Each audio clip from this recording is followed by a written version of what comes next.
இப்போது நயினார் கிட்ட இதை பற்றி கேள்வி கேட்கும்போது டிடிவி தினகரனை உள்ளே கொண்டு வரதுக்கான சமரச பேச்சுவார்த்தைகள் நடந்துட்டுருக்கு அப்படி சொல்கிறாரு சார்.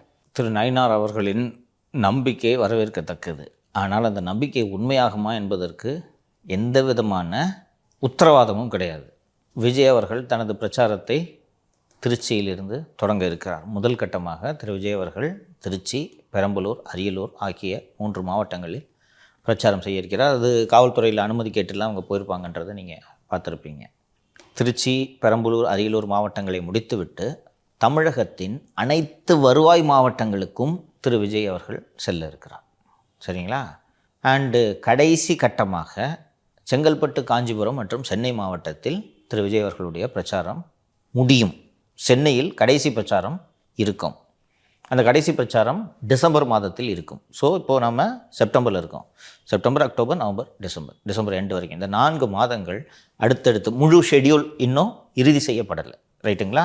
3 மாவட்டம் இன்றைக்கி டேட்டு. அடுத்து எந்த மாவட்டம் என்பது பிரேக்குக்கு பிறகு முடிவெடுப்பார்கள். பட் அனைத்து வருவாய் மாவட்டங்களையும் திரு விஜய் அவர்கள் கவர் செய்ய போகிறார். இதில் ஒன்றும் சந்தேகம் வேண்டாம். ரைட்டா? ஸோ இப்போது இப்படி ஒரு சினாரியோ சொல்கிறேன். திரு விஜய் அவர்கள் கிளம்பிட்டார் பிரச்சாரத்துக்கு. இங்கே இந்த 3 மாவட்டங்கள் சொன்னேன். இங்கே ஓரளவுக்கு ஒரு எழுச்சி ஏற்படுது.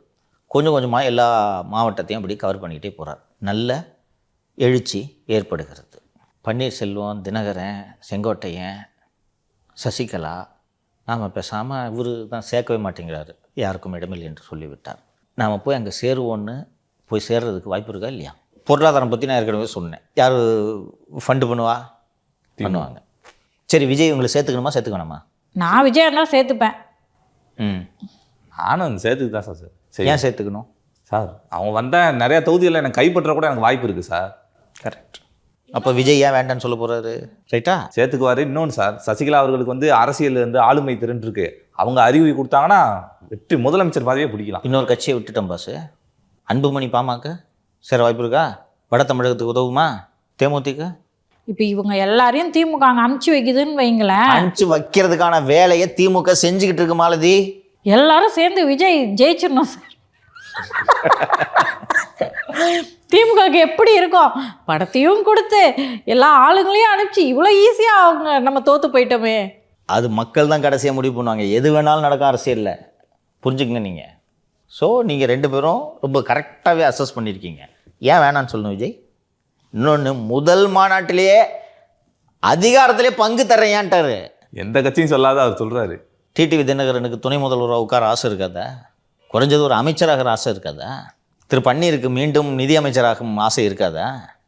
இப்படி இது நடந்துச்சுன்னா திமுக கூட்டணி கட்சிகளில் இருப்பவர்கள் அங்கே செல்வதற்கு வாய்ப்பு இருக்கிறதா இல்லையா? இங்கே மாலதி ஜெயிச்சாலும் ஜெயிச்சிருவாங்க அப்படின்ட்டு சொன்னதுக்காக சொல்கிறேன். இப்போ இது ஃபார்ம் ஆகிடுச்சுன்னு வச்சுக்கப்பா. டிசம்பர் எண்டில் இது ஃபார்ம் ஆகிடுது. திருமதி சசிகலா, டிடிவி, ஓபிஎஸ் அவர் இந்த உரிமை மீட்பு குழு கிடச்சிட்டு வேறு ஏதாவது ஒரு கட்சி பேர் அமைப்பு ஸ்டார்ட் பண்ணிடுறாரு. மொத்தம் 3 பேர் கொண்ட கட்சி அது. அப்பா, பெரிய பையன், சின்ன பையன் 3 பேர் சேர்ந்து அவங்க ஒரு கட்சி ஆரம்பித்து போகிறாங்க. இதற்கு நடுவே திமுக அந்த காசா கேஸா விவாதிச்சால அது மாதிரி ஊறுபட்ட வேலையை பார்த்து இன்னும் கொஞ்சம் பேர் உருவுறாங்க ஏடிஎம்கேலேருந்து. இவங்க எல்லாம் போய் இந்த சசிகலா பிளாக்குக்கிட்ட சின்னம்மா அணின்னு வச்சுக்கலாமே, போய் இவங்க இந்த சின்னம்மா அணியில் சேர்றாங்க. இந்த சின்னம்மா அணியில் டிடிவியும் அடக்கம்னு வச்சுக்கோங்க. இந்த சின்னம்மா அணி தேமுதிக, அன்புமணி பாமக புது கட்சி ஆரம்பிக்க போகிறாரு. ஸோ அது என்ன பேருன்றது பின்னால் சொல்லுவோம். அன்புமணி பாமக இது போக இந்த சேர்ந்து ஒரு ஜனவரியில் வந்து இது ஒரு ஷேப்புக்கு வந்துருச்சு. ஓகேவா? இப்போது திமுக வந்து அதே 6 சீட்டுப்பா அப்படின்னு சொன்னால், பாஸ் இது சரிப்படாது. நாங்கள் இளைய தளபதியின் தலைமையின் கீழ் நாங்கள் தமிழகத்தில் ஒரு மாற்றத்தை உருவாக்கப் போகிறோம் என்று போக மாட்டாங்களா? கண்டிப்பாக போவாங்க சார். அவங்களுக்கு ஃபண்டு பண்ணாதுன்னு வச்சுக்க திமுக. ரைட்டா? பாசிபிலிட்டி இருக்கா இல்லையா? ஜனவரியிலெல்லாம் நீங்கள் ஊடகத்தை கட்டுப்பாட்டுக்குள்ளெல்லாம் வைக்க முடியாது. ஓகேவா? அன்றைக்கி அது அவங்க எந்த பக்கம் அலை அடிக்கிறதோ அந்த பக்கம் சென்று விடுவார்கள். இதுக்கு பாசிபிலிட்டி இருக்கா இல்லையா? மதிமுக வேறு இதில் கொஞ்சம் பிரச்சனையில் இருக்குது. அவங்களும் போகிறாங்க. காங்கிரஸ் டிஎம்கே விட இருப்பாங்க, போக மாட்டாங்க.